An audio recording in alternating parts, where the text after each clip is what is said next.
안녕하세요. 오늘도 하나님의 귀한 말씀을 함께 나누게 하신 우리 하나님께 영광과 찬송과 존귀를 돌립니다. 또 오늘 나누는 말씀이 하나님의 음성으로 또 성령의 기별로 우리 모두에게 들려지게 되기를 주님의 이름으로 간절히 기도합니다. 오늘 말씀의 제목은 여호와께서 나를 붙드심이로다. 여호와께서 나를 붙드심이로다. 시편 3편 5절의 말씀을 본문의 말씀으로 선택했습니다. 구약 805페이지 시편 3편 5절입니다. 내가 누워 자고 깨었으니 여호와께서 나를 붙드심이로다. 시편 가운데 가장 마음에 와닿는 시편이 뭘까? 총 150편으로 된 시편은 어느 시편을 열어도 묵상을 해보면 기별이 있고 은혜가 있습니다. 그 중에 시편 1편 축복의 시, 복 있는 사람은 악인의 꾀를 쫓지 아니하며, 시편 23편 목자의 시, 여호와는 나의 목자시니 내가 부족함이 없으리로다. 시편 32편 죄사함의 시, 허물의 사함을 받고 그 죄의 가리움을 받는 자는 복이 있도다. 시편 51편 통회의 시, 하나님이 구하시는 제사는 상한 심령이라 하나님께서 통회하는 마음을 멸시치 아니하시리로다. 시편 121편 도움의 시, 내가 산을 향하여 눈을 들리라 나의 도움이 어디서 올까? 등등의 시들은 정말 많은 사람들이 좋아하는 애찬 시입니다. 하지만 저는 오늘 개인적으로 시편 3편을 시편의 가장 핵심되는 시로 선택을 했습니다. 시편을 히브리어로 테힐림 찬양이라고 부르거나 세페르 테힐림 찬양의 책이라고 부릅니다. 이 말은 여호와를 찬양하라는 뜻인 할렐루야와 같은 어근에서 나온 말들입니다. 시편의 많은 시들은 전반적으로 찬양과 감사가 그 주제입니다. 하지만 시편의 여러 시들은 반대로 탄식과 고통의 부르짖음도 가득합니다. 그러면서 우리는 의문을 갖게 됩니다. 시편이라고 하는 책은 하나님을 찬양하고 하나님을 노래하기 위해 지어진 책인데 어떻게 탄식과 고통이 찬양이 되는가 하는 것입니다. 그런데 시편은 우리에게 즐겁고 기쁘고 행복할 때 부르는 찬양도 귀하지만 고난과 시련 중에 부르는 찬양은 더 감격적일 수 있다는 것을 깨닫게 합니다. 고난 자체가 즐겁거나 시련 자체가 하나님께 드릴 찬양은 아닙니다. 그러나 하나님의 백성들은 고난과 시련 속에서 특별한 체험을 하는 것입니다. 그리고 이론적인 하나님이 아니라 경험을 통해서 만나는 하나님을 알게 됩니다. 깊은 감동이 있고 은혜가 있고 깨달음이 있는 것입니다. 고난 속에서 아무 말 없이 그러나 분명하게 붙드시고 인도하시는 하나님의 손길을 보게 되고 알게 되고 느끼게 됩니다. 그런 사람의 심령에는 표현할 수 없는 감사와 감격이 있습니다. 제가 왜 150편이나 되는 시편 중에 하필 가장 마음에 와닿는 시로 시편 3편을 선택했는가? 시편 3편은 다윗의 인생 중에 가장 위기에 처한 때에 다윗이 고백했던 시이기 때문입니다. 다윗은 인생 최대의 위기를 만났습니다. 시편 3편 1절과 2절은 여호와여 나의 대적이 어찌 그리 많은지요. 일어나 나를 치는 자가 많소이다. 많은 사람이 있어 나를 가리켜 말하기를 저는 하나님께 도움을 얻지 못한다 하나이다 라고 자신이 당하는 최대의 위기를 하나님께 고백합니다. 다윗은 수많은 위기와 시련과 고난 속에 살았던 사람입니다. 하지만 1절에 대적이 어찌 그리 많은지요 할 때의 그 어찌는 원수들이 많아도 너무 많아서 어찌할 도리가 없는, 어떻게 할 방법이 없는 상황을 토로하는 것입니다. 동서남북 사면이 다 막히고 피할 길도 없는 상황이라는 것입니다. 다윗에게 수많은 시련이 있었지만 지금 그 중에 최대의 고난에 직면한 것입니다. 이 고난이 뭘까? 그의 아들 압살롬이 다윗을 대적하여 반역을 일으킨 것입니다. 압살롬은 다윗의 세 번째 아들이었습니다. 압살롬은 친자매인 다말의 오라비였습니다. 그런데 배다른 형인 암논이 다말을 강제로 취하였습니다. 그러더니 후에는 다말을 도리어 미워하고 집에서 쫓아냈습니다. 다말은 너무나 억울해서 친오빠인 압살롬에게 가서 하소연을 합니다. 압살롬은 누이 다말을 거두어서 자기 집에 머물게 합니다. 그리고는 2년 후에 양털을 깎는 잔치를 열고 암논을 초청하여 살해를 합니다. 장자였던 암논을 죽인 압살롬은 인근에 있는 그술왕 달메에게로 도망을 칩니다. 다윗은 이 일로 통곡을 합니다.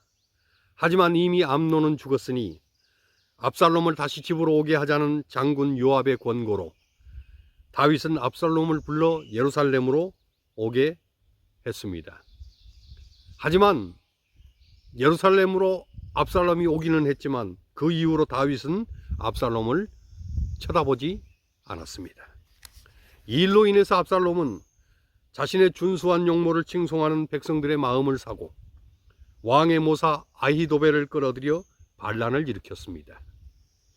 당시 다윗은 밧세바를 범한 사건으로 크게 범죄를 한 후라 왕의 권위가 땅에 떨어져 있었습니다. 그리고 백성들의 마음도 다윗보다는 압살롬에게 넘어가 있었습니다. 이 기회를 놓치지 않고 압살롬은 4년 동안 세밀하고 구체적으로 백성들의 마음을 얻고 있었던 계략을 실행에 옮겼습니다. 당대에 압살롬보다 더 잘생긴 사람은 없었습니다. 사무엘하 14장 26절은 압살롬이 발바닥에서 정수리까지 흠이 없이 준수하게 생겼다고 말을 합니다. 그런 압살롬이 아버지 다윗을 모반하여 반역을 일으키자 백성들의 인심이 다 압살롬을 향했다고 사무엘하 15장 13절은 기록을 합니다. 수많은 사람들이 압살롬을 지지함에 따랐습니다. 왕의 모사였던 아히도벨도 압살롬에게 가담하고 백성들은 이제 압살롬처럼 준수하고 늠름한 사람이 힘있게 나라를 다스려야 한다고 했습니다. 이러한 압살롬의 모반과 가장 가까운 데에 있었던 신하인 아히도벨의 배신, 그리고 인심맞았던 아버린 그런 상황을 인지한 다윗은 황급히 예루살렘 왕궁을 떠나 도망을 해야 했습니다. 다윗은 기드론 시내를 건너 감람산 길로 올라갔습니다. 다윗은 너무나 창피하고 부끄러워서 머리를 가렸습니다. 얼마나 급했던지 신발도 신지 못하고 맨발로 걸었습니다. 다윗은 자신의 신세를 생각하며 눈물을 흘리면서 길을 걸었습니다. 다윗을 따르는 사람들은 겨우 600여 명에 불과했다고 사무엘하 15장 18절은 말을 합니다. 이 상황을 다윗은 나의 대적이 어찌 그리 많은지요, 일어나 나를 치는 자가 많소이다라고 하나님께 호소하는 것입니다. 이 호소는 정말 그 당시의 상황을 정확하게 그리고 분명하게 대변을 하고 있는 고백입니다. 이런 다윗을 바라보는 수많은 사람들이 시편 3편 2절에 저는 하나님께 도움을 얻지 못한다고 조소까지 했습니다. 하나님도 다윗을 버렸기 때문에 더 이상 다윗을 돕지 않을 것이라고 하는 사람들의 조롱이요 조소였습니다. 아들이 아버지를 반역했습니다. 또한 믿었던 신하요 친구가 반역에 동조하고 가담을 했습니다. 더구나 수많은 백성들이 다윗을 떠나 압살롬의 편에 섰습니다. 그리고 사람들은 이것이 당연한 듯 다윗을 조롱하고 비웃었습니다.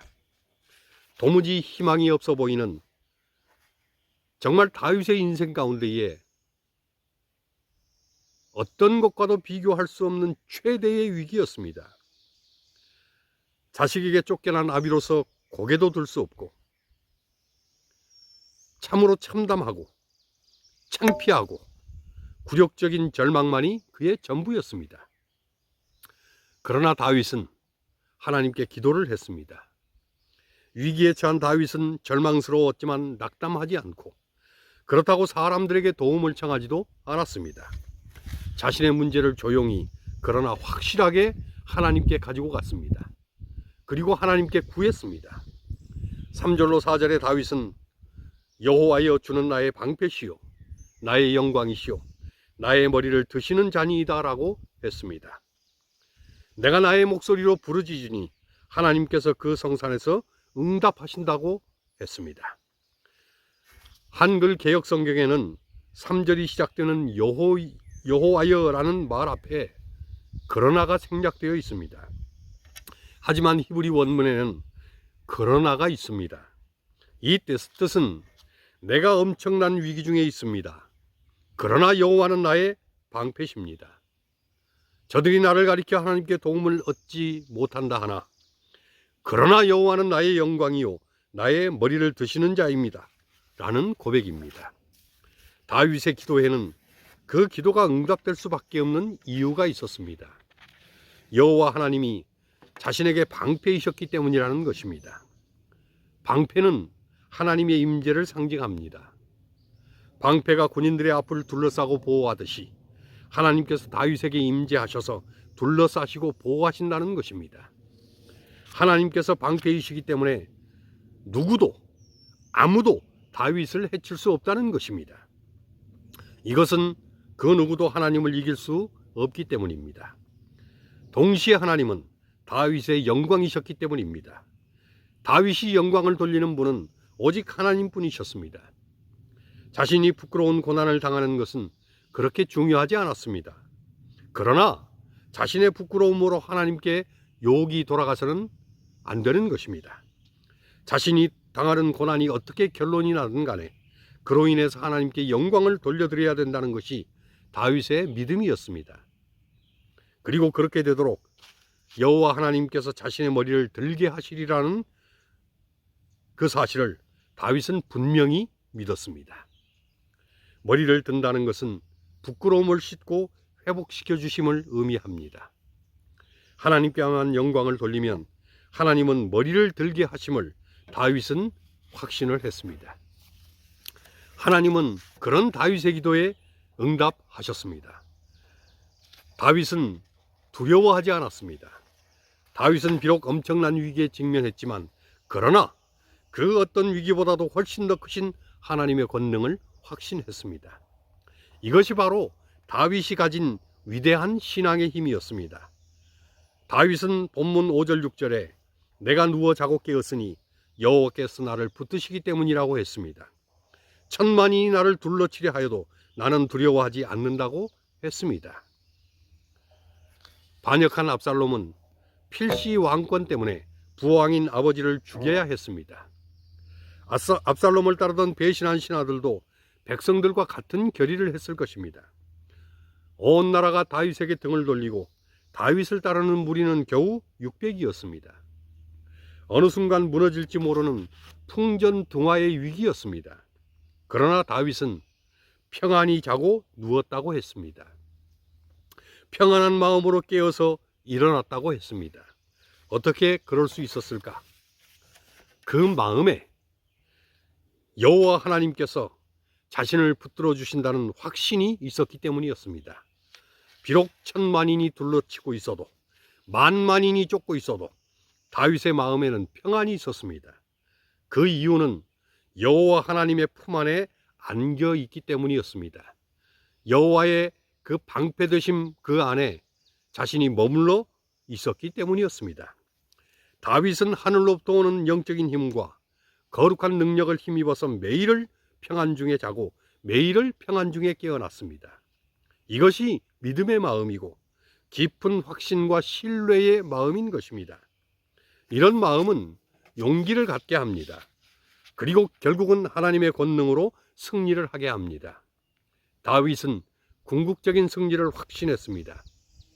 그래서 본문 7절로 8절에 여호와께서 일어나셔서 나를 구원하신다. 주께서 원수의 뺨을 치시고 그 이를 꺾으신다. 구원은 오직 여호와께 있으며 주의 복을 주의 백성에게 내리신다고 했습니다. 하나님은 다윗의 구원을 위해 일어나실 것이었습니다. 과거의 여호와 하나님은 이방 나라들과의 싸움에서 다윗을 도우심으로 승리하게 하셨습니다. 그러니 이번에도 하나님의 도우심이 반드시 있을 것을 다윗은 믿었습니다. 사실 상황은 급박하고 비관적이었습니다. 그러나 다윗의 심령은 급박하지도 비관적이지도 않았습니다. 구원은 여호와께 있사오니 여호와께서 일어나실 것이기 때문이었습니다. 다윗은 위기 중에서도 오직 여호와만을 의지한 것입니다. 가장 어려운 상황에서도 다윗은 사건의 결과를 보고 있었습니다. 이것은 자신의 승리가 아니라 여호와 하나님의 승리를 보았기 때문입니다. 하나님은 결국 당신의 나라와 의를 위하여 일하시는 분이시기 때문이었습니다. 결국 하나님의 구속의 역사가 압살롬에 의해서 좌절되거나 압살롬에 의해서 방해를 받을 수는 없다는 것을 알았기 때문입니다. 다윗은 사무엘하 18장 5절에 보면 요압과 아비새 그리고 이때에게 나를 위하여 소년 압살롬을 너그러이 대접하라고까지 부탁을 합니다. 그리고 주의 복을 주의 백성에게 내리소서라고 간구합니다. 이스라엘 백성들이 자신을 배반하고 압살롬을 따라갔음에도 다윗은 도리어 백성들의 복을 비는 것입니다. 세상의 수많은 종교들이 인간의 문제 해결을 위해서 나름대로의 경전과 교리를 만들었습니다. 그리고 어떤 종교든 문제 해결을 위해 인간의 노력이나 수행이나 고행을 요구합니다. 그러나 인간의 노력은 결코 문제 해결도 할 수 없으며 그 모든 수고는 헛됨에 불과합니다. 그리스도교는 이 점에 있어서 전혀 다릅니다. 우리는 고난 앞에서 먼저 하나님께 기도합니다.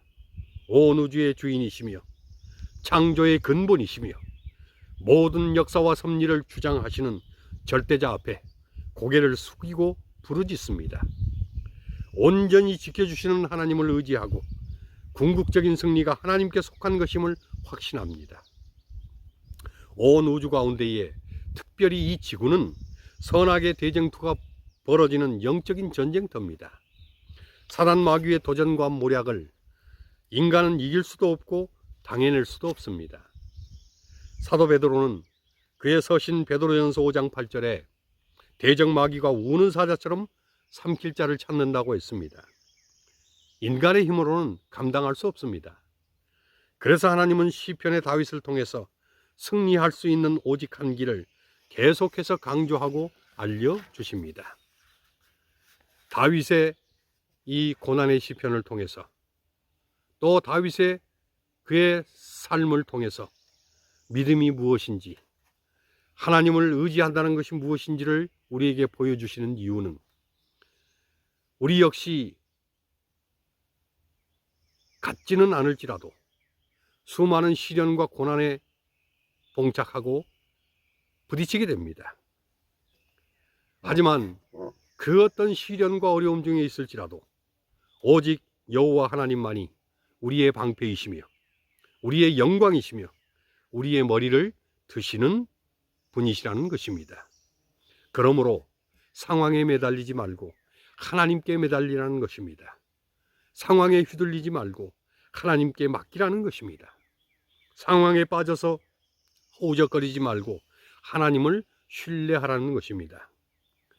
결국 시편 이 150편 전부의 주제는 여호와께서 고난 중에서 당신의 백성을 붙드신다는 것이며 여호와께서 반드시 일어나셔서 구원하신다는 것입니다. 그것에 대한 감사, 그 은혜에 대한 찬양, 고난과 시련 속에서 붙드시는 하나님의 은총, 이 모든 것들이 시편의 동일한 주제인 것입니다. 또한 인간의 고난은 하나님의 살아계심을 만날 기회이며 영적으로 성장하는 기회라는 것입니다. 그리고 그런 고난의 사람을 하나님께서 쓰셔서 평범한 사람이 아니라 영향력 있는 사람이 되게 하신다는 것입니다. 오늘 다윗의 믿음이 우리의 믿음이 되고 다윗의 확신이 우리 모두의 확신이 되고 다윗의 고백이 우리 모두의 고백이 되시기를 간절히 기원합니다. 그래서 어떤 위기와 어떤 고난에도 하나님의 도우심과 능력으로 승리를 경험하게 되시기를 간절히 기원합니다. 주님 곧 다시 오십니다. 이 마지막 때에 갈수록 더 어렵고 힘든 그런 일들이 전 세계를 휘몰아칠 것입니다. 더구나 믿는 자들의 신앙을 흔드는 그런 일들이 더 강하게 또 빈번하게 일어나게 될 것입니다. 그 모든 것들을 사람의 힘으로는 감당할 수 없습니다. 그러나 우리에게는 방패 되신 여호와께서 함께 계십니다. 우리를 붙드시고 세우시는 신뢰하실 만한 분 하나님께서 우리의 삶에 늘 역사하시고 우리를 지키시고 계시는 것입니다. 그런 하나님을 의지하고 그런 주님을 날마다 붙들므로 매일 승리를 경험하는 우리 모두가 되기를 간절히 바랍니다. 마라나다 주 예수여 속히 오시옵소서. 아멘.